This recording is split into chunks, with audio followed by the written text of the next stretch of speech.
Assalamualaikum warahmatullahi wabarakatuh.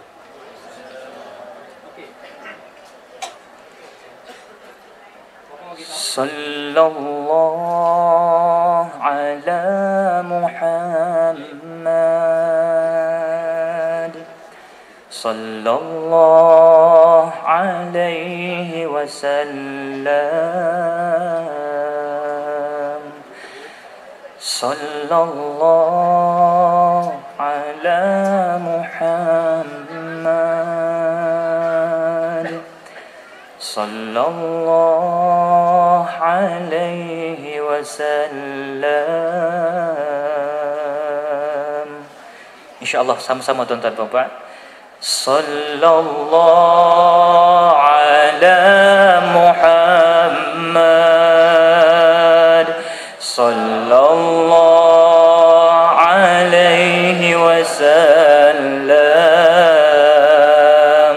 sallallahu ala Muhammad, sallallahu alaihi wasallam. Salatullah salamullah ala Taha Rasulillah. Salatullah salamullah ala Yasin Habibillah, ala Yasin Habibillah. Allahumma salli ala sayyidina wa nabiyyina wa habibina wa syafi'ina wa zukhrina wa maulana Muhammad sallallahu alaihi wasallam. A'udzu billahi samil alim minasy syaithanir rajim. Bismillahirrahmanirrahim. Alhamdulillah. Thumma alhamdulillahi rabbil alamin. Wa bihi nasta'in ala umurid dunya waddin.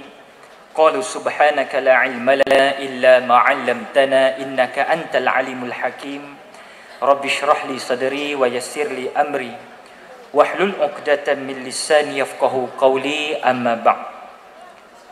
Yang dirahmati Allah, lagi kita kasihi, lagi kita kenali, merangkap orang lama kita di sini dan juga merangkap tuan pengerusi majlis ceramah, kalaulah boleh dikatakan ceramah perdana pada malam ini, tidak lain tidak bukan Al-Fadhil Ayahanda Tuan Haji Yusof. Yang dirahmati Allah, lagi kita kasihi, lagi kita kenali, merangkap orang lama kita, otai kita, old timer kita, juga merupakan pengerusi, juga merangkap imam satu Surau Al-Ihsaniyah, tempat kita berhimpun pada malam ini, tidak lain tidak bukan Al-Fadhil Sahibul Fadilah Tuan Imam Tuan Haji Sharif bin Ismail, dan kepada keseluruhan saf kepimpinan Surau Al-Ihsaniyah, sekaligus kepada ibu-ibu, bapa-bapa, abang-abang, kakak-kakak, serta sahabat-sahabat dan adik-adikku sekalian. Mudah-mudahan kita dirahmati oleh Tuhan punya dunia. Allahu Akbar. InsyaAllah.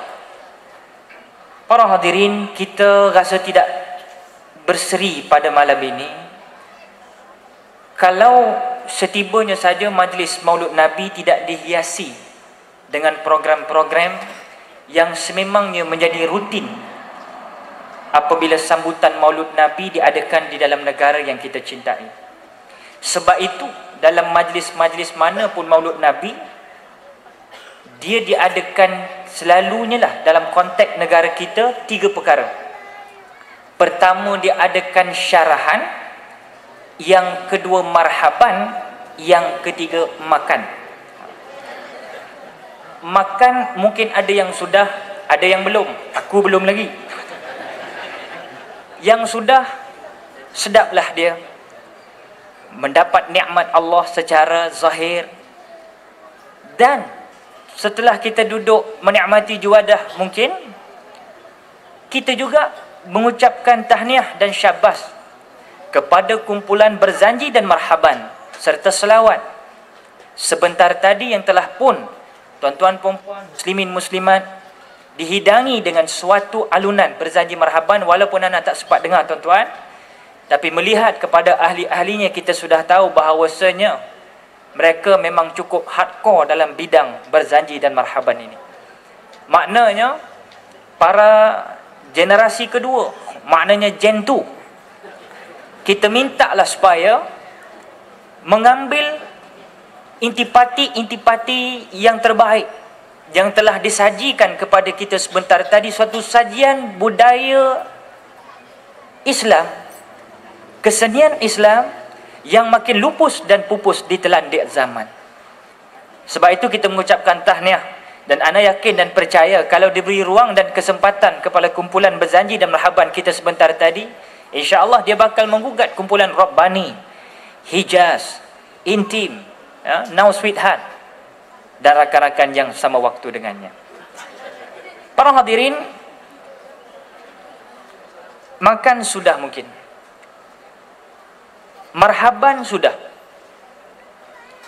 Cuma mungkin ada yang terkejut tuan-tuan. Bila marhaban ni, ada yang terkejut, dia kata pasal apa ni bunyi semacam macam lagu marhaban ni. Itulah seninya. Cuba bayang marhaban ni tuan-tuan tak baca berlagu. Baca ikut bahasa Arab, tulis macam Jawi, macam bahasa Jawi, macam baca paper Jawi.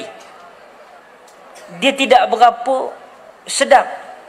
Sebab itu pengarang kitab Syekh Ja'far Al-Barzanji itu, dalam sejarah dia, orang yang tulis kitab berzanji ni untuk orang buai budak semua ni yang selalu kat kampung kita ni dan sebentar tadi dihidang pada kita, pengarang kitab itu namanya Syekh Ja'far. Dia buat karang, hasilkan kitab ini, lepas tu dia isytihar. Anak-anak, siapa yang baca kitab karangan anak ni, kata Syekh Ja'far, kalau boleh tolong baca dengan berlagu. Maknanya bila baca dengan berlagu, sesuailah dengan apa kata pengarang kitab tersebut. Maknanya para hadirin, adalah kita dengar lagu-lagu, kalau di belah tempat saya tuan-tuan, di belah Perak nun di Copenhagen. Tuan-tuan biasa pergi Copenhagen, bukan di Denmark nun, di Ipoh nun. Kalau orang sana, saya ingat sama juga lagu dengan orang sini. Marhaban ya nur ron ayni marhaban. Ada lagu dia. Masuk berzanji pula, kata Syekh Ja'far Al-Barzanji, aku nak supaya orang alunkan kisah riwayat kelahiran Nabi dalam kitabku karang ini biar berlagu. Al-jannatu wa na'imuha sa'dul liman yusalli wa yusallim wa yubarik alaihi. Allah Allah, kata orang menyambut. Dia tukang sambut tu penting tuan-tuan, baru bersemangat orang yang mengaji tu. Jangan dibiar sorang-sorang. Maknanya muslimin muslimat rahimakumullah, itulah seni tadi. Bayangkan kalau remaja datang pada tuan-tuan zaman ini, dia kata, ustaz, buat apa nak keluar orang kongkong ni mengaji begitu teruk-teruk sangat lagu ni. Kan dia bahasa Jawi, baca sudahlah. Entah nak baca macam mana, baca macam biasa, kan Jawi tu. Baca je, al-jannatu wa na'imuha sa'dul liman yusalli wa yusallim wa yubarik alaih wal padang pasir. Ada jadi filem Piramli. Sebab itu tak boleh baca saja, mesti ada lagu dia. Nabi yang kita sambut hari jadi hari ni tuan-tuan, orang berselawat padanya setiap namanya disebut. Sebab itu bila kadang-kadang budak-budak heran, pasal apa ayah aku ni bila ustaz sebut Muhammad dia pun sallallahu alaihi wasallam. Muhammad sallallahu alaihi wasallam. Ingat, adalah merupakan suatu kerugian besar bila disebut nama Muhammad kita tidak berselawat. Bila rugi tu takut nanti di yaumil mahsyar kita tidak ada karung belah kanan banyak. Makna kata modal tak cukup, jadi fakir walaizubillah. Sebab itu bila adik-adik orang panggil nama Nabi Muhammad, kita jawab apa? Sallallahu alaihi wasallam. Itu. Dan ini selawat tuan-tuan. Tadi para tetamu berjanji marhaban kita berselawat. Tadi awal mukadimah majlis pun kita berselawat. Dan kumpulan Raihan pun buat selawat juga. Sallatu wassalam, sallatu wassalatullah, salamullah, sallatu wassalam. Ada cara selawat. Ada selawat. Ya Rabbi bil Mustafa baligh maqasidana waghfir lana ma mata ya wasi'al karmi. Ada selawat. Yang penting berselawat tuan-tuan. Sebab budaya selawat ini kalau tak kena gaya tuan-tuan, kita takut dia hilang budaya cantiknya berselawat ni. Sebab saya risau juga generasi sekarang, dia tidak begitu memandang berjanji marhaban dan selawat. Sebab itu yang banyak lagu yang kita dengar kadang-kadang bukan lagu-lagu yang berentak begitu. Hari ni tanya budak muda berselawat, dia kadang-kadang pun pening juga. Nak suruh istighfar pun payah. Istighfar aja. Syekh, cuba sambung anda baca. Astaghfirullahalazim alladhi. Cuba sambung. Dia pun alladhi yuwaswisu fi sudurin nas. Sikit punya jauh tu. Apa barang kau punya zikir macam ni? Apa begitu? Tanya tu tak dapat. Tapi bila, sebab apa tuan-tuan? Lagu yang kita dengar pun kadang-kadang tidak menggambarkan suasana yang agak lebih Islamik. Terus tanya budak-budak muda sekarang, selawat tak dia dengar, tapi dia dengar lagu apa? Bergoyang, bergoyang. Bukan bergoyang negara kita sekarang. Bangunan bergoyang, semua bergoyang. Baik, kita balik-balik cerita kelahiran Nabi. Sebelum tu saya nak cerita sikit. Kelahiran Nabi ni dia sabitlah dengan tajuk Anakku Sazali. Sebab yang lahir Nabi ni bukan nak berbentuk Anakku Sazali. Anakku Sazali ni salah siapa tuan-tuan? Tuan-tuan tengok filem Piramli kan? Salah siapa? Kita nak salah siapa? 2 saat di sekarang. Orang akan salahkan bapa. Yes. Antaranya penyumbang terbesar ialah bapa. Tengoklah filem Piramli tu. Bagaimana dia besarkan anak dia tuan-tuan. Belum lagi lahir dah siap cipta lagu dah. Anakku Sazali, dengarlah lagu yang ayahanda karangi. Aku pun dah lupa lirik lagu. Dah lupa. Dia suruh dengar apa ayah dia karang.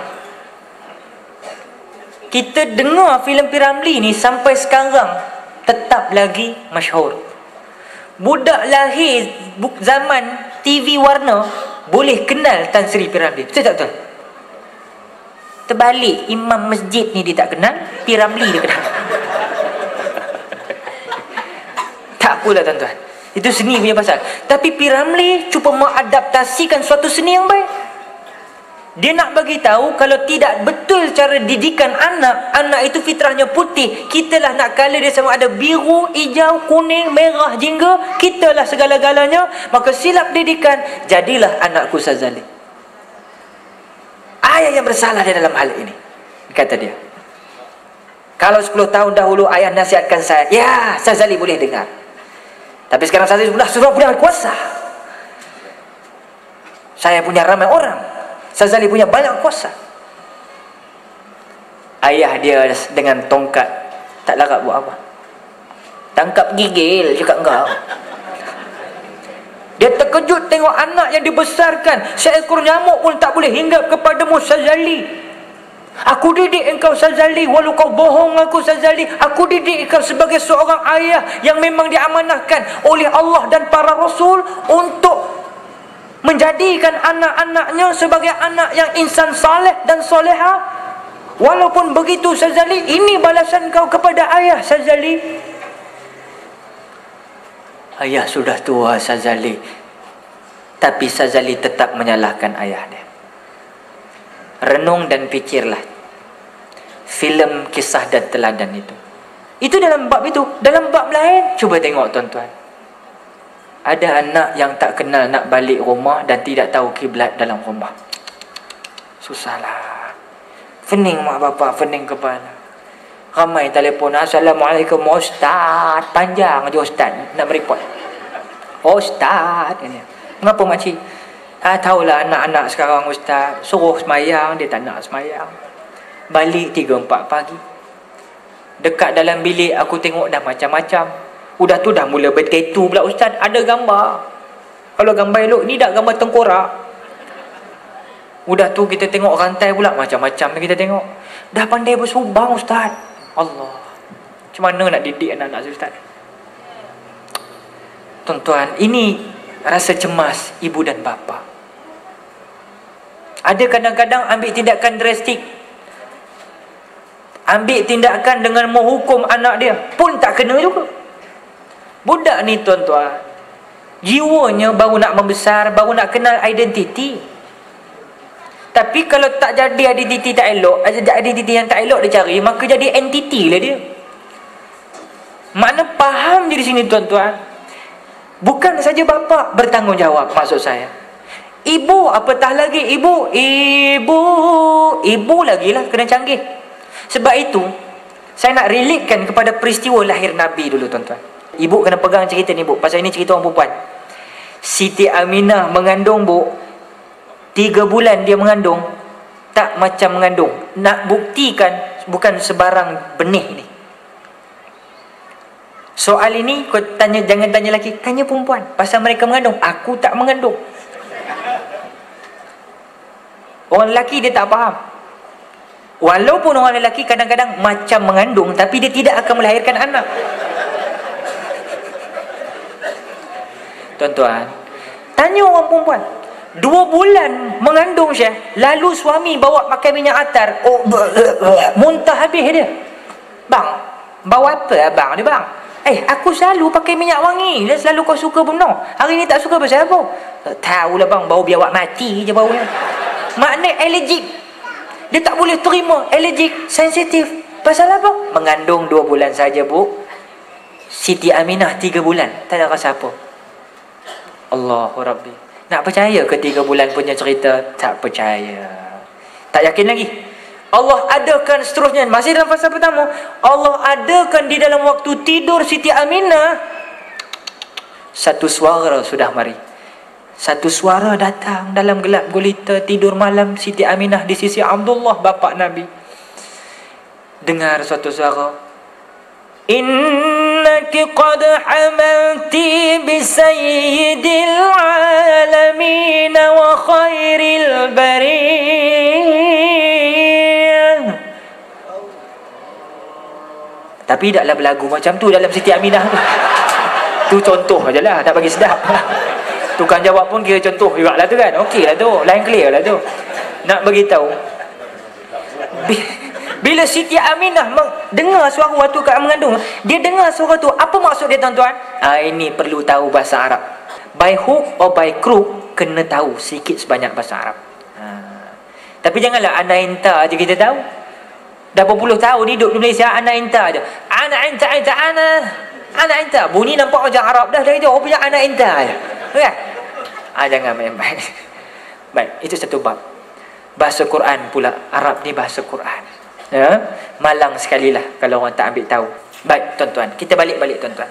Cerita zaman Nabi ni, Nabi lahir tuan-tuan, maknanya 12 Rabiul Awal tahun.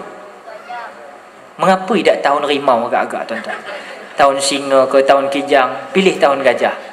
Sebenarnya semua orang tahu Nabi lahir. Sebelum kelahiran Nabi ada suatu peristiwa besar, iaitulah suatu serangan kumpulan terbesar tentera daripada Yaman, iaitulah diketuai oleh gubernur dari Yaman sendiri, iaitulah siapa? Abrahah, nak menggempur Kaabah. Sebab itu Syekh, dia nak tunjuk champion daripada Allah, dia nak tunjuk hebat daripada Islam. Maka dia kata, gua tak bawa keldai lah babe, gua tak bawa kuda lah babe, gua tak bawa zirapah, ni gajah cakap kau. Dia nak hancurkan Kaabah dengan gajah yang hebat, yang perkasa nampaknya. Tetapi faja'alahum ka'asfim ma'kul, tapi mereka hancur lumat bagai ulat di dalam tanah apabila burung-burung ababil membawa batu-batu sijin daripada neraka Allah. Habis hancur tuan-tuan. Sebab itu jangan lawan Tuhan. Muslimin muslimat rahimakumullah, Nabi dalam keadaan nak dizahirkan tuan-tuan, tak habis cerita lagi tadi, kita balik-balik.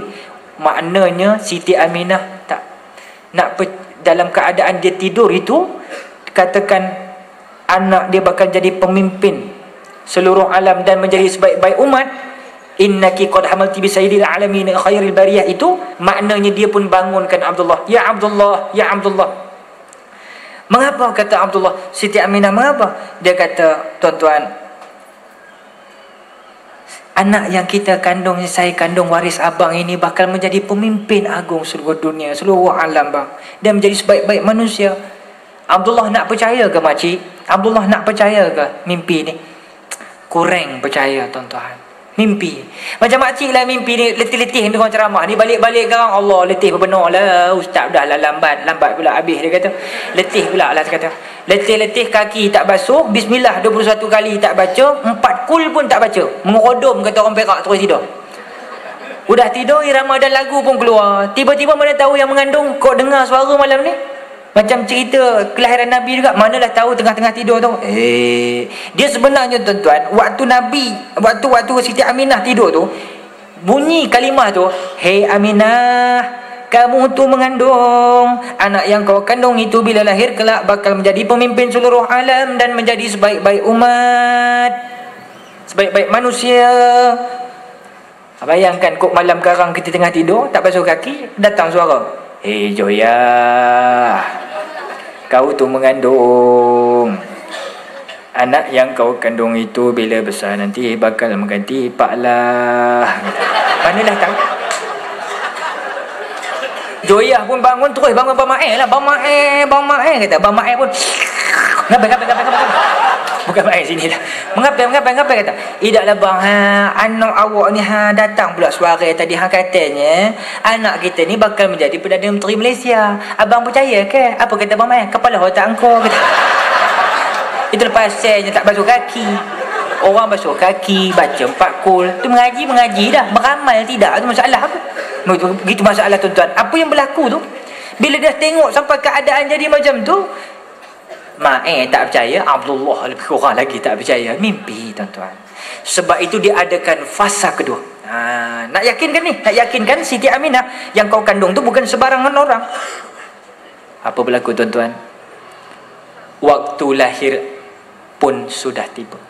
Ini, itu saya kata, saya respect lah pada ibu-ibu. Tak larat orang lelaki mengandung bu, orang perempuan.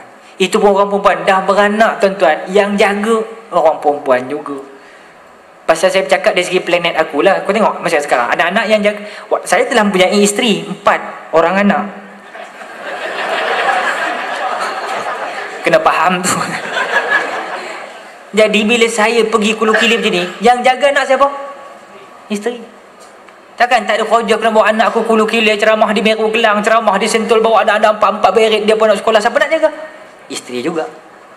Kadang-kadang tengah makan makcik, tengah makan ni sedap ni serbuk kari, alah kepas punya baik punya kari kepala ikan, tengah gaul, tiba-tiba suami ada, isteri ada, anak yang tua ada. Anak yang kecil tengah lalu je, berkeliling-keliling. Pasal apa tak nak duduk? Rupanya pampers budak tu dah berat. Tengok, dalam masalah ni siapa yang kena tuan-tuan tengah makan tu? Suami ke isteri? Pandai jawab.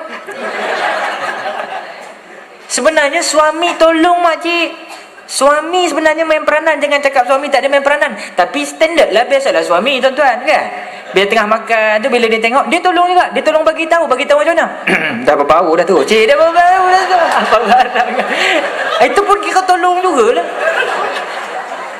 Yang isteri pun bayang tengah sedap serbuk kali tu, tinggal, ya Allah, anak aku yang berat karang kotor, karang najis kena kat kulit, karang rosak kulit kau. Memang nak basuhkan najis budak tu. Lepas basuh najis kadang-kadang tak cuci pun. Tak sabar nak makan, gaul dengan serbuk kali hari. Ada kuda bayang tengok. Mak juga. Dan Sewaktu sebelum kedatangan Nabi, kaum ibu ni, wanita ni, masyarakat jahiliah letak mana? Nun, padang pasir, sekuntum bunga sakura di gurun Sahara. Orang perempuan datang haid, dijemur di padang pasir, bu, tak bagi depa apa nama? Kain, tak bagi, apa tak bagi? Kau bayangkan? Tak hinanya kita ketika itu. Sebelum kedatangan Islam, Nabi datang bawa cahaya, tuan-tuan. Muslimin muslimat rahimakumullah, waktu kelahiran. Sebab itu, barang siapa wanita yang melahirkan anak, meninggal dia waktu melahirkan anak tu, dikira mati syahid, bu. Syaratnya dia ada iman. Ya, syarat dia ada iman, beranak meninggal, mati syahid, tuan-tuan. Lelaki tak dapat peluang ni. Ya, laki-laki tak dapat, perempuan sahaja. Kamu ada 3 orang anak, kata Nabi, 3 perempuan. Kamu jaga, kamu didik, kamu tarbiyah, jadi dia muslimat yang solehah, masuk syurga mak bapak dia. Dia tak cakap 3 orang anak lelaki, perempuan. Yang ni saya nak katakan yang perempuan istimewa ni. Sebab orang perempuan sekarang, dia kata dia tak istimewa lagi. Sebab itu ada yang sekarang dah mula minta hak sama rata untuk mentalak suami. Dah berlaku dah. Kau bayang tengok orang perempuan talak suami. Nabi kata tak boleh. Tapi orang perempuan hari ni ada nak memperjuangkan. Dia kata boleh. Kita nak hak sama rata. Maka aku boleh talak suami aku. Kalau boleh lah tuan-tuan orang perempuan mentalak suami, berapa ramai kedai kopi tu duda, tuan-tuan. Fikir sendirilah, sendiri mau ingat lah, tuan-tuan. Sebab itu dibagi laki-laki. Laki-laki ni makcik, dia panisnya sekejap, tapi enjinnya sejuk cepat. Orang perempuan kadang-kadang kita takut, dia very sensitif. Sensitif. Pasal apa? Sensitif. Pasal dalam iklan tu pun digunakan perempuan. Supaya orang mudah sensitif. Orang nampak iklan tu. Sebab itu kalau iklan-iklan shampoo semua kan, ataupun iklan pencukur ke apa, dia ambil licin aja tangan dia. Dia ambil ke sutera, sap, jatuh aja. Licin kulitnya, tak sama lelaki. Cuba kalau model lelaki letak situ.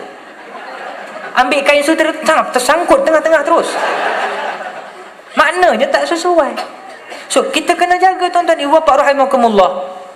Jangan pula wanita mudah-mudah dieksploitasi. Dah tahu boleh. Ni, sampaikan mereka nak minta supaya hak sama rata mentalak suami. Jadi, tuan-tuan, dalam masalah yang terkini, saya nak lari sekejap aja, pergi ke New York sekejap. Tuan-tuan nak pergi New York? Okey, kita pergi New York sekejap. Kecoh dalam surat khabar baru-baru ni, perempuan juga buat hal majid. Apa dia majid? Dah ada dah wanita dalam dunia ni jadi imam semayang Jumaat waktu Zuhur, dia imam, Bilal pun perempuan, kemudian ada jantan 100 orang yang gatal di belakang. Pasal apa nak kata jantan gatal 100 orang? Pasal kalau dia reti, dia tak akan ikut perempuan jadi imam dia. Betul atau tidak? Tu aku kakak gatal tu. Pasal tak mengaji lah, tuan-tuan. Surah Al-Ihsaniyah ada, kita tak nak datang. Kan? Datang jangan tak datang. Datang jangan tak datang. Ini syuh heboh je datang, ini tak datang. Ini pun syuh heboh kan jugalah kita majlis-majlis ni. Maknanya bapak rahimakumullah, begitu keadaannya. Perempuan boleh tak jadi imam, makcik? Makcik pun faham hukum fiqah. Tak boleh. Sebenarnya boleh, makcik.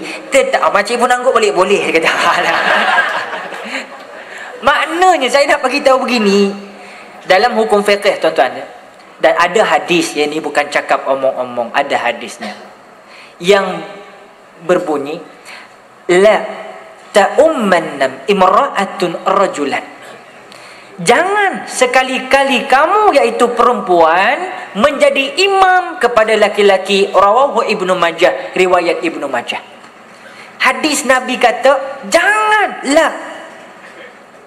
Tegahan tu, jangan. Tapi hari ini orang sembrono saja, tuan. Dah ada dah jadi imam. Dan dia jadi imam, tuan-tuan, yang kita pelik, orang perempuan kalau nak jadi imam boleh. Syaratnya habis mati lelaki semua.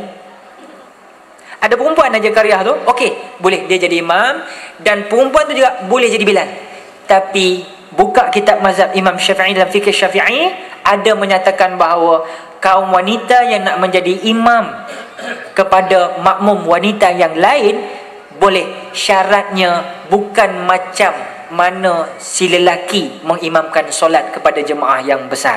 Maknanya tuan-tuan, kalau imam lelaki selalu kita di depan sikit, satu tiang lari depan sikit, kan? Yang belakang ni belakang, sap belakang. Baik, yang depan imam. Tapi kalau perempuan nak jadi imam, dia tak boleh begitu. Dan Bilal pula, boleh tak dia melaungkan azan? Boleh, tapi hanya diharuskan, disyaratkan untuk iqamah saja, qamat saja, azan tak perlu. Ini yang jadi kes di New York ni tuan-tuan. Bilal dia pun, Masya Allah, saya dapat maklumat, tak pakai tudung.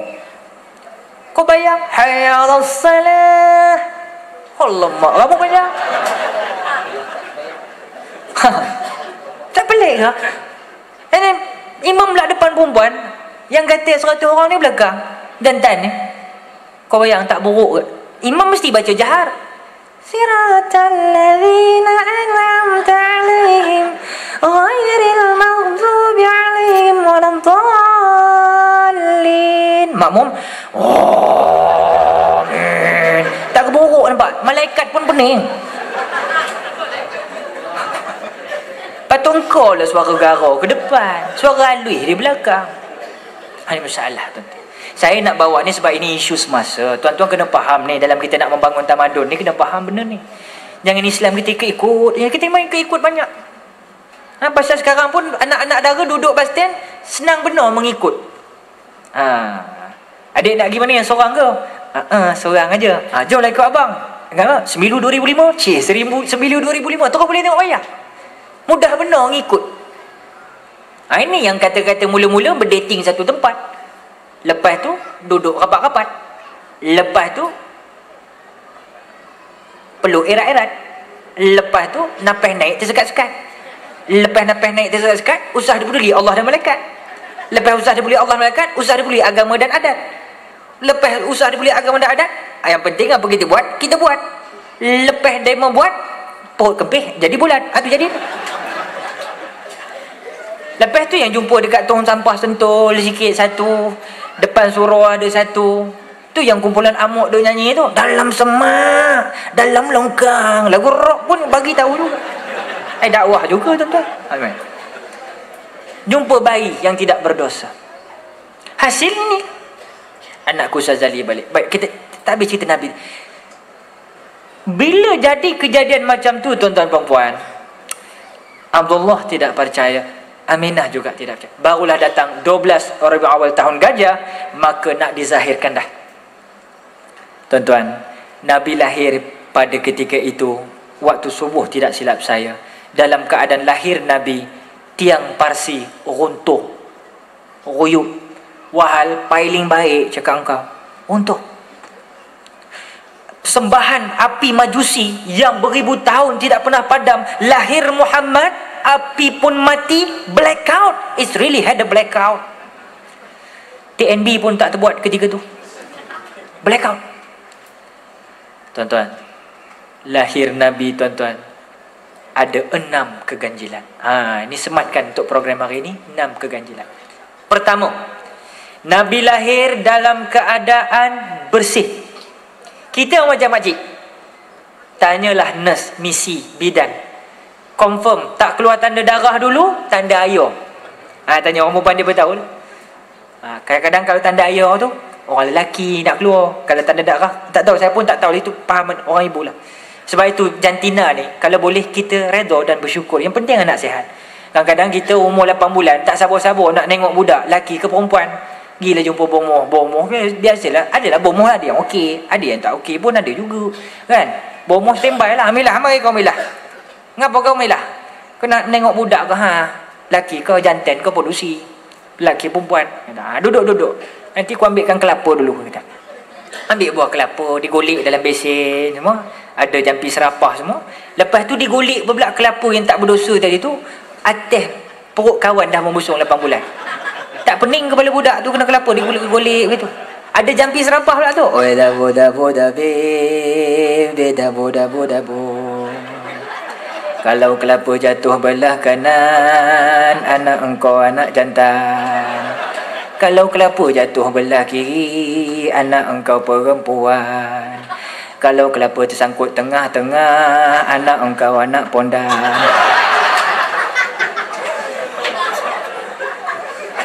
Jadi jangan buat kerja bukan-bukan ni tuan-tuan. Ini kerja yang boleh menggugat aqidatul tauhid. Jangan. Ya? Redha lah. Ya? Redha. Pemberian Allah sihat, alhamdulillah. Syukur banyak-banyak tuan-tuan. Baik, kita teruskan balik. Nabi lahir bersih. Dan khabarnya dibidani oleh Aisyah dan Maryam. Kita lahir berdarah-darah dan sebagainya. Satu. Yang kedua, Nabi lahir sudah siap terpotong tali pusat. Tali udel, orang Jawa bilang udel. Tali pusat dah terpotong.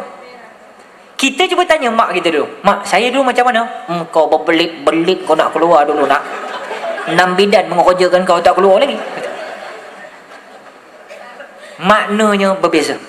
Nabi dah siap terpotong. Yang ketiga, Nabi lahir dah siap ni adik-adik kata dah. Dah. Laju mengaku dah. Ya, sudah. Siap berkhatan dah. Nabi lahir bukan bersadik berkhatan. Lahir dah berkhatan. Ini mukjizat. Ini suatu kelebihan. Ya, keajaiban.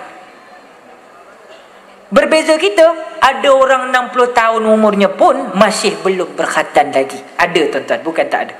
Tapi ini kebanyakan orang-orang asli lah yang nak masuk Islam. Kadang-kadang ada 60 tahun dia baru masuk Islam, nak berkhatan dia. Yang kita pun kata itu je kerjanya pun. Dah masuk Islam, ajar dia semayang dulu. Tak. Ni dah sunat belum? Dah sunat belum? Kalau boleh saya panggil doktor besok. Orang asli kau cabar tuan-tuan. Dia orang memang jenis memang eksploris punya kaki. Dia orang bukan peduli apa. Dia tak takut setakat nak bersunat ni. Tu yang kes dulu dekat Ipoh tu. Mana doktornya? Doktornya mana? Mana doktornya? Umur 60 tahun nak bersunat. Sampai sudah doktor tak datang. Pasal apa? Bukan dia yang takut, doktor yang takut. Mau tak takut 60 tahun baru nak bersunat. Bukan doktor takut, aku pun takut kalau menengok. Itu kalau kita lah tuan-tuan. Nabi tidak. Siap terpotong dah. Jadi muslimin muslimat rahimakumullah, dipendekkan cerita tuan-tuan. Apa yang paling penting, lahir Nabi tak sama apa yang Nabi bawa dengan yang kita bawa. Ada satu lagi, yang keenam, Nabi lahir dalam keadaan siap memakai celak mata. Itu yang banyak orang alim setengah tu pakai celak mata tuan-tuan kan? Pakai. Kaum ibu pun kena pakai juga. Tambahan apatah lagi di rumah dengan suami kan? Pakailah. Suami balik daripada mungkin kerja dekat Putrajaya, suami nak balik, suami telefon, berapa lama lagi sayang? Macam dalam iklan tu lah. 6 jam 5 minit 10 saat. Isteri masuk bilik cepat, make up and dress up, bubuh foundation banyak-banyak. Tahu foundation hak putih, saya hitam pun putih, bubuhlah foundation tu. Lepas tu blusher sikit, bagi nampak cengkung sikit, nampak macam model sikit. Ada tu ambil pensel 2B anak kita, buat garisan, buat garisan kebulatan. Lepas tu ambil pembayang mata, jangan lupa pembayang mata, tahu makcik ya? Eyeshadow. Ambil atas warna merah, tengah kuning, bawah hijau, cantik. Jadi kalau rosak traffic light Sentul ni, kita berdiri. Dan gunakan tanpa was-was bincu tu. Untuk siapa? Suamiku yang tercinta. Barulah suami balik semangat kan? Semangat, dia kata, alamak isteri aku lah, Johor Hijau lah pun 8 tiang lah, dia kata kan. Begitu naknya. Ini balik-balik berkembang, dah bertepek-tepek, bedak sujud bertepek-tepek. Ambil rambut pula, Petronas Menara Berkembang naik ke atas. Yang suami tercogong di tempat pintu, Allah, cangkul pun cangkul lah, kata apa? Penyudah ni nak buat macam mana? Pahlawan cangkul pun cangkul lah, begitu. Isteri kena jagalah. Sebab itu celak mata ni penting juga. Dan orang alim celak mata bukan apa, dia refreshkan kita punya pemandangan. Pakai celak ni, orang India, Pakistan dia suka. Tengok kalau filem Bollywood tu, bukan main tebal sampai kutu, tajam pula ujung kan.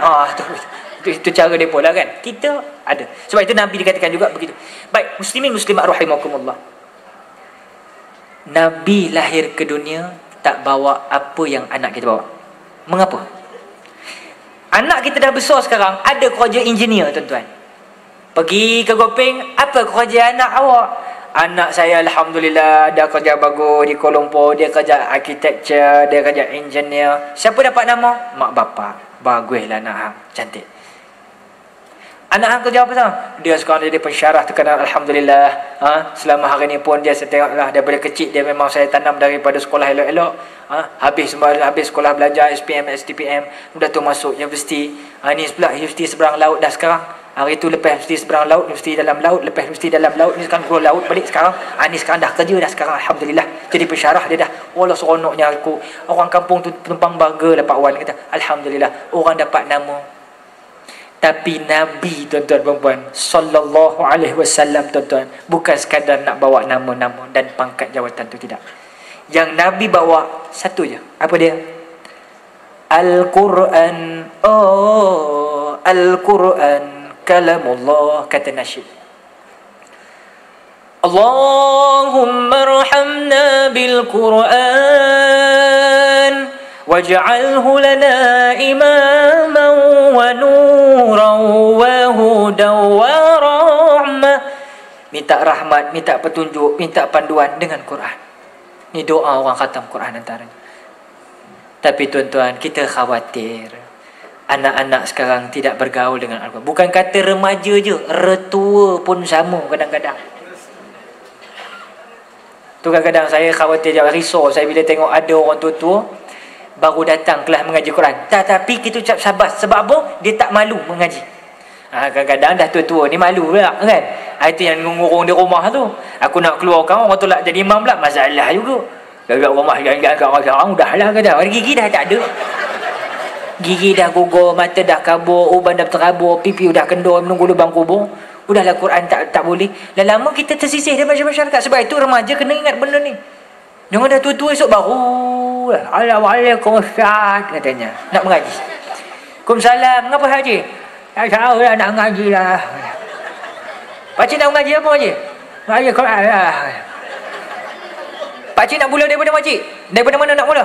Jangan ada bunyi sudah lah. Pakcik ikut pakcik ya. Alif di atas, alif di bawah I. Alif depan U, I, U. Pakcik pun ikut. Ayah di atas lah. Ayah di bawah I. Ayah di depan U. Ha, hi, hu. Gigi dah tak ada. Dah tu orang nak mengaji macam tu. Bagus pakcik. Standard suara pakcik. Huruf seterus pakcik. Huruf ba pakcik ya. Ba di atas, ba di bawah B. Ba di depan bu. Ba, B, bu. Sini pakcik. Ba di atas Allah. Ba di bawah B. Ba di depan bu. Sekali pakcik ternampak huruf ta. Ta di atas ta. Babi buta. Kata hangnya. Aku tak ajar babi-babi buta ni pakcik. Tu kalau dah tua-tua kan banyak tergelecek tuan-tuan. Ada Pak Yazid kita tak nak belajar, ni masalah tuan-tuan. Imam besar pun ada sini, semua tak nak belajar. Adik-adik bermula daripada abata sajaha khadadha razasa shasada taza'a ghafaka kalamana wa haya. Kita didik. Lepas tu naik stage sikit. Wahidun satu, ithnani dua, hajarun batu, hisanun kudas thalathatun, arba'atun, ajubnun. Dia terperangkap tu. Setengah tempat kita pergi jubnun 5 lah pasal tadi. Salah satu 3, arba'atun 4, jubnun 5 lah katanya. Bukan 5 jubnun tuan-tuan ya. Jubnun mentega. Tu. Mentega. Jubnun mentega, syur'atun cepat. Sambil anak-anak kita belajar di taska-taski. Pok kok ayam berkokok, ayam berekor, ayam berkaki 2. Miau miau miau, kucing mengiau, kucing berekor, kucing berbulu, kucing berkaki 4. Tarbiyah mereka irama-irama macam ni. Supaya mereka tidak jadi anak aku Ghazali. Kalau tidak, kita didik anak-anak dengan asyik lagu bergoyang, bergoyang. Lepas tu pula asyik leha, leha patah leha. Habis patah-patah leha pun kita bagi ke dia juga. Macam tu tuan perempuan yang kita takut tsunami datang. Dah orang alim tak ada, jenis itu yang ada atas dunia ni. Kan? Macam dah surau tak ada orang lah. Seorang pun dah tak boleh mengaji Quran. Siapa yang masuk surau? Al-Kambing.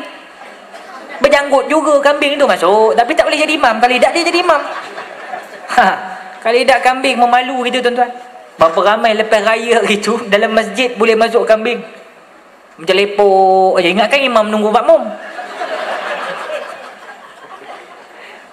Yang budak-budak lah. Ada je satu kes tuan-tuan. Lepas raya baru ni ada orang taubatan nasuhah. Dia kata, Ustaz, saya nak syaratkan diri saya musafir. Kalau saya jumpa masjid Ustaz, saya wajibkan diri saya semayang jemaah. Hari tu tengah semangat, dia berhenti satu masjid lepas raya, masjid tak ada orang. Dia punya marah je. Apalah masjid besar orang tak ada, nak jadi apa dia depa ni, dia marah. Dia baru dapat taufik hidayah, memang semangat tu semacam tu. Tak apalah, hangpa tak nak sembahyang, aku sembahyang ah. Dia sembahyang. Dia sembahyang tak mana tu? Tu tempat imam tu dia sembahyang. Imam tak datang. Imam dia Aceh agak. Dia pergi depan. Dia baru belajar je tuan-tuan, tapi dia nampak tempat imam tu canggih sikit. Orang tak ada, dia berlupa tempat imam. Relax. Sekali datang seorang lagi musafir, dia pun turun. Awak tak ada orang ni. Oh, nasib baik ada kat selipar. Tengok-tengok. Oh, cantik. Imam ada. Imam ada. Imam apa barang? Dia baru datang je kawan tu. Tapi nampak macam imam dah duduk tempat imam. Itu dia pun cantik.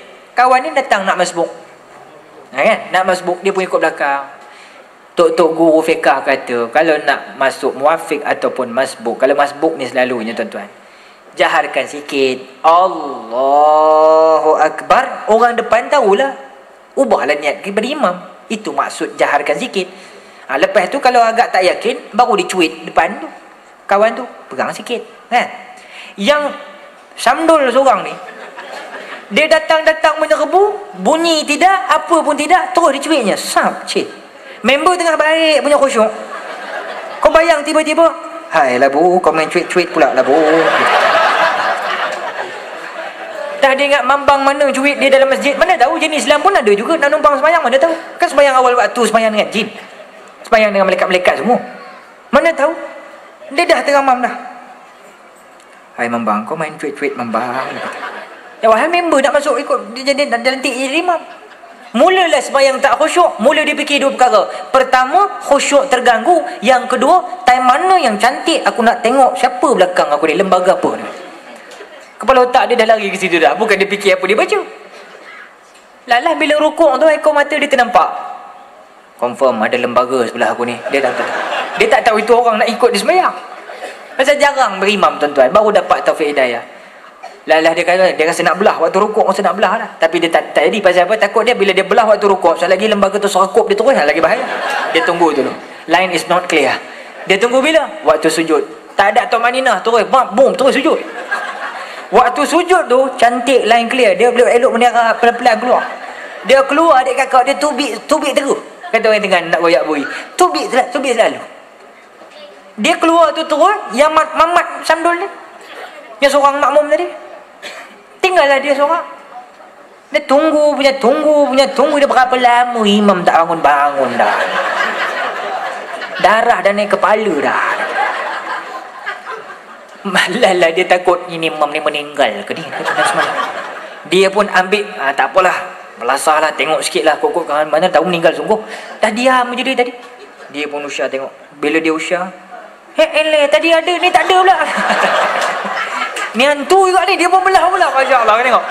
Orang baru berjinak dengan Islam, kalau tak ada panduan tuan-tuan, dia jadi ruyuk juga tuan-tuan.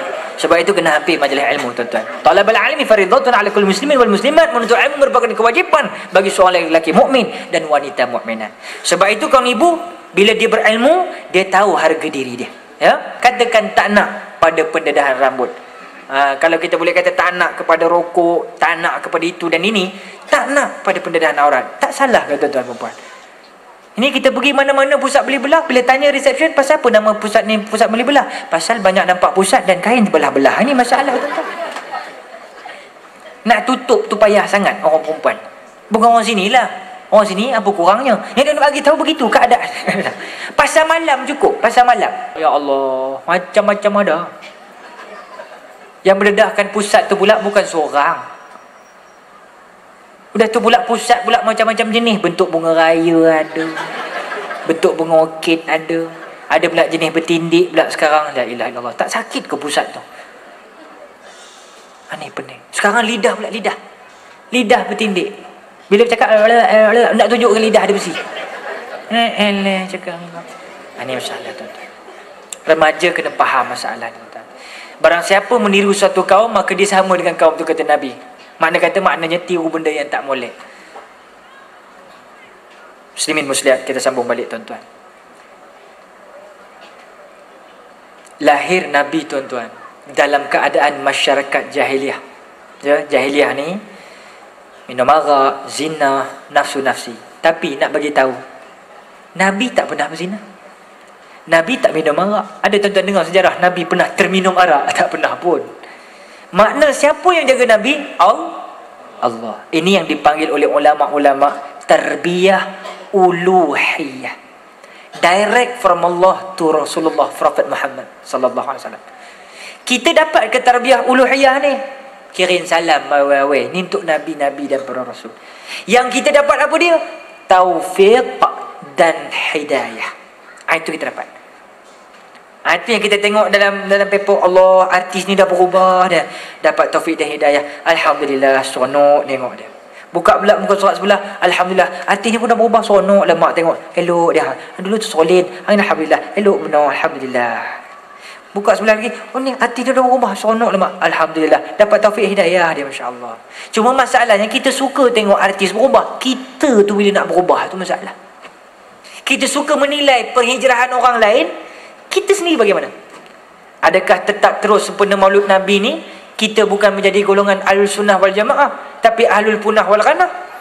Ataupun hanya menjadi golongan bukan semayang mengikut waktu, tapi hanya menjadi golongan semayang Ahlul Sunnah wal Jumaat?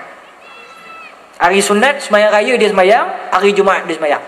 Hari lain tak payah ustaz, gua jamak siap semua dah. Tu dia. Muslimin muslimat rahimakumullah. Sebab itu anak yang nak dilahirkan oleh Siti Aminah tadi, baginda Rasulullah sallallahu alaihi wasallam apabila membesar dalam keadaan masyarakat jahiliah, tapi baginda dijaga oleh Allah Subhanahu wa taala sehinggalah waktu dilantik jadi nabi dan rasul 40 tahun itu lebih kurang. Saya nak bagi tahu kita macam mana pula nak jaga kita supaya jangan terlibat benda-benda ini. 3 perkara kata tabib jiwa. Siapa tabib jiwa? Profesor Hamka. Minta maaf saya, Hujjatul Islam Imam Ghazali rahimahullahu taala. Imam Ghazali bagi 3 tips kawan-kawan. Pertama, majlis ilmu jangan tinggal, insya-Allah muslimat.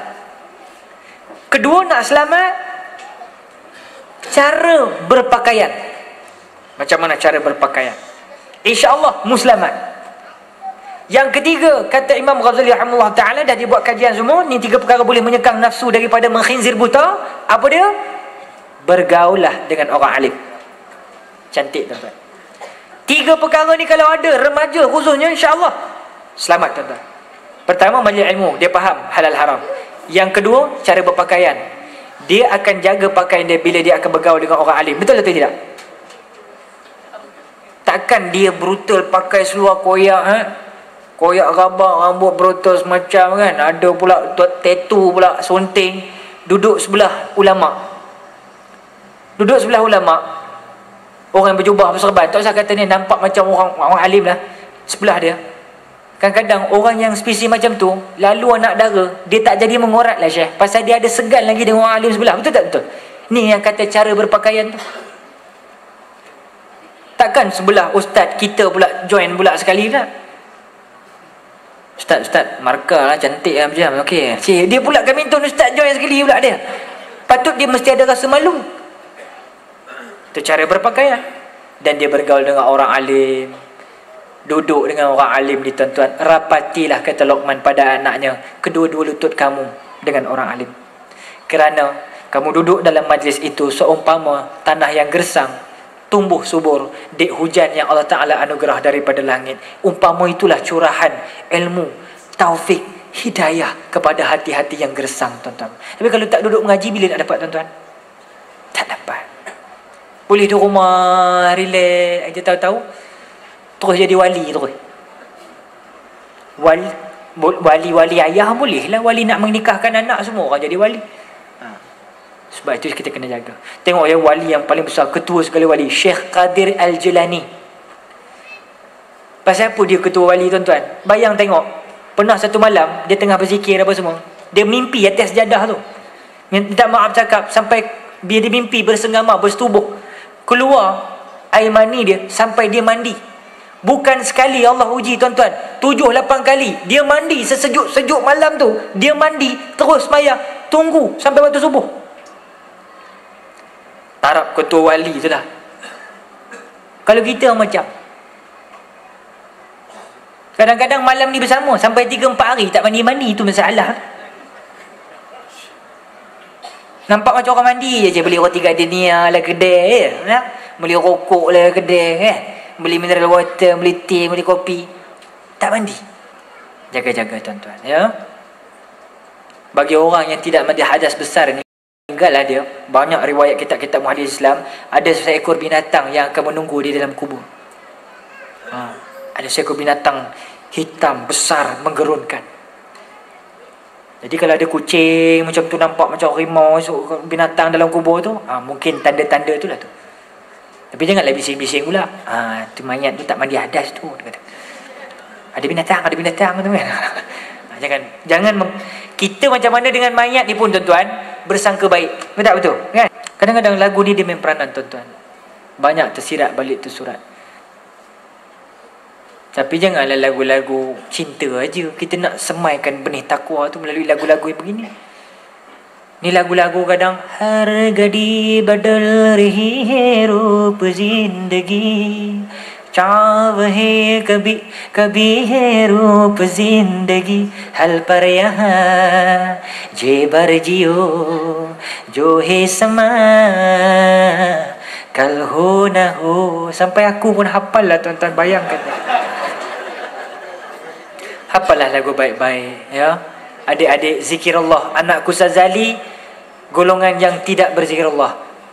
Selain anak-anakku Sazali, aset yang reti, ala bi zikrillah tatma'inul qulub, dengan zikir hati jadi tenang. Hari ini remaja zikirnya tiada lafaz yang lebih agung kalimat cintaku. Memanglah waktu bercinta semuanya agung, betul tak? Tanyalah mereka-mereka yang terdahulu, waktu kahwin-kahwin dulu, memang agung tuan-tuan. Tambah waktu boyfriend girlfriend, Allah. Nak pergi ke Subang Perit tengok wayang tu, naik teksi, kalau salah seorang terkentut lah dalam teksi tu, tak ada jadi masalah.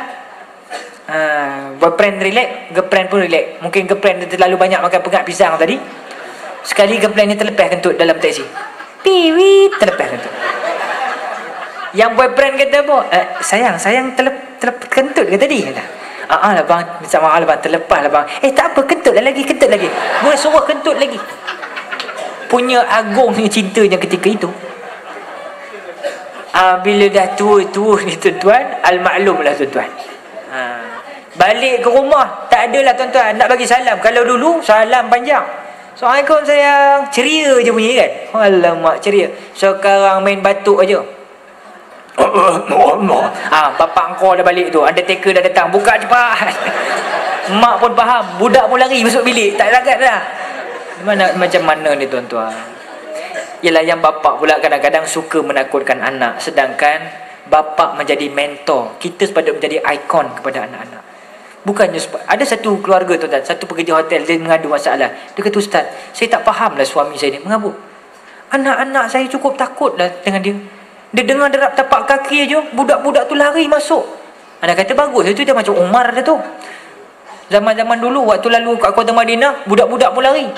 Ya, ada masalahnya tak apalah Ustaz, ini dia sendiri pun tak betul. Orang takut dia takut tak memasal. Itu masalah jugalah kak, ya.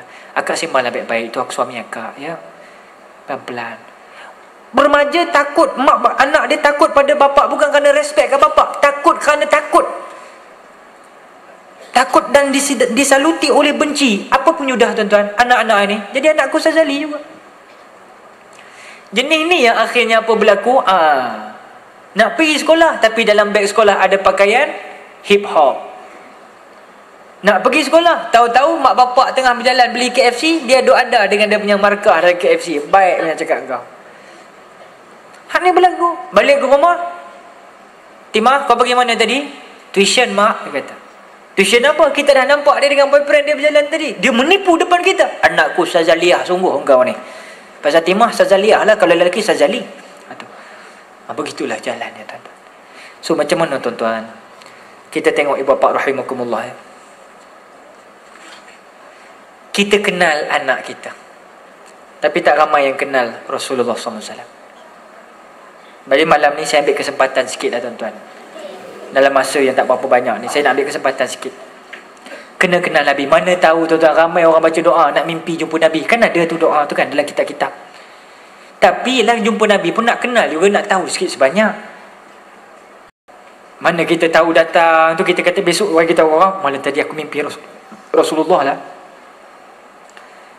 Mengapa? Nampak dia berjanggut aja. Bengali pun berjanggut juga, mana tahu dia Punjabi berjanggut dalam mimpi kan, boleh jadi juga. Makna kata kena faham. Pertama, Nabi ni warna kulit dia. Kulit dia merah, putih kemerah-merahan. Siapa yang putih kemerah-merahan tu seronok aja rasa. Habis yang hitam macam mana Ustaz? Yang hitam bukan itu nilaian dia. Inna akramakum indallahi atqakum. Sesungguhnya orang paling mulia di kalangan kamu di sisi aku, kata Allah, paling tinggi nilai takwa. Bukan hitam putih coklat. Ini kita faham satu. Yang kedua, rambut Nabi lebat-lebat mencecah telinga. Rambut Nabi lebat-lebat mencecah telinga. Alamak. Jadi Mak Rok bila dengar aku ceramah Maulidi Rasul cerita bab rambut ni, dia pun relax je depan aku kan. Kau tengok tu ustaz cakap apa kan, relax mencecah telinga kan. Sebenarnya tuan-tuan, rambut panjang bukan bermasalah, bukan mesti bermasalah. Kalau kemas apa salahnya kan? Kemas elok je. Tengok Papa Rok Ramli Sarip panjang rambut, kemas kan. Tahukah engkau mengerti, ikat rambut kemas aja. Ni kadang menyanyi sampai biji mata pun tak nampak. Assalamualaikum, Waalaikumsalam. Baru buka tirai baru nampak mata tuan-tuan. Macam mana? Jaga-jaga tuan-tuan. Itu rambut Nabi. Yang serunya tinggi Nabi tak tinggi tak rendah. Kita kalau rendah benar. Kalau tinggi kan tinggi dah mengalah pula. Kalau gemuk gemuk benar. Kalau kurus lah macam Ustaz Akil kurus. Nabi tidak tinggi, tidak rendah. Okey, dada Nabi. Dada Nabi ni pelik sikit ya. Bidang bak gunung, nampak ombak lautan ilmu tuan-tuan. Bidang bak gunung. Dan yang specialnya, tengok dalam mimpi tu, kalau kita gitu Nabi, tengok dada dia, berbulu ke tidak? Sebab dalam kitab Syama'il tu, dada Nabi berbulu. Jadi beruntunglah siapa ada bulu dada ni, lelaki malam ni. Kalau ada bulu dada, alhamdulillah, dapat pahala sunnah. Sedap aja dah, tak payah. Tapi yang tak ada jangan pula pergi kedai-kedai gunting rambut, ambil pula rambut tampil pula. Ni apa ni? Sunnah Nabi. Itu bukan sunnah Nabi, itu banggang namanya. Jangan buat kerja tak masyal. Peluh Nabi. Peluh Nabi macam manik-manik berguguran. Alamak Syekh, manik berguguran. Cuba kalau kita berpeluh, orang pun cabut. Tambah yang tak benih mencabut, tak pernah belajar cabut. Orang mesti cabut punya Syekh. Sebab itu orang perempuan kena ingat, dilarang keras mencabut bulu kening, dituntut mencabut bulu ketiak. Tapi hari ini terbalik, bulu kening dicabutnya, bulu ketiak 80 km sejam. Ini tuan-tuan kalau naik apa nama tu? Apa nama monorail tu? Allah. Tempat dah tak ada kan? Dia pun pegang-pegang sekali tu. Allah, plastik man lah. Orang sebelah pun ayo pak, ayo pak. Jangan main-main. Itu gangguan, salah satu gangguan. Cabut ni haram ya, cabut ni. Akak-akak jaga. Jangan terikut-ikut orang barat iyalah. Kan banyak pelakon-pelakon Iran, Iraq, Mesir tak payah cabut pun, bubuh celak cantik juga nampak. Tu kena jaga tuan-tuan ya. Kemudian kita pendekkan sikit dulu. Perut dan dada Nabi. Perut dan dada Nabi selaras. Andai kata dijiruskan air daripada atas, sekaligus jatuh ke bawah. Ini berbeza kita sedikit. Apabila dijirus air daripada atas, maka berlakulah sedikit takungan di pertengahan perjalanan air itu. Itu beza kita dengan Nabi tuan-tuan ya. Bukan kata orang besar, anak yang kurus ni pun kata tang perut dia tak boleh naik sikit juga itu yang dikatakan jaga. Yang seterusnya, muka dan wajah Nabi macam bulan purnama. Anta syam'an, anta syamsun, anta badrun ma ayya marhaban. Tuan-tuan, maknanya tu apa tu yang kaki marhaban sebut tu? Anta syamsun, kau laksana matahari. Anta badrun, kau laksana rembulan. Engkau laksana bulan. Indahnya bulan, tuan-tuan. Ini penting kita melihat. Muka dan wajah Nabi pun dah macam bulan. Bila berjalan, segak, hebat. Didekati, mesra pula orangnya. Sebab itu Nabi bila Assalamualaikum ya Rasulullah, Nabi tak pernah paling kepala je. Dengan badan-badan, shoulder, dengan bahu sekali pusing belakang. Hormatnya Nabi kepada semua orang, golongan. Tuan-tuan, alis mata Nabi bak bulan sabit tapi tak bercantum. Itu hebat dia. Kita kadang-kadang bercantum. Mula mak kata, ini anak aku ni cemburu kuat ni besok-esok ni. Dah bercantum pula dah bulu kening. Kan? Itu kata kita. Tapi Nabi alis matanya bak bulan sabit tapi tak bercantum. Hidung Nabi mancung tetapi khuduk depan sikit, bongkok sikit, menunjukkan bagaimana khuduknya sifat Nabi ni. Sallallahu ala Muhammad, sallallahu alaihi wasallam, sallallahu ala Muhammad,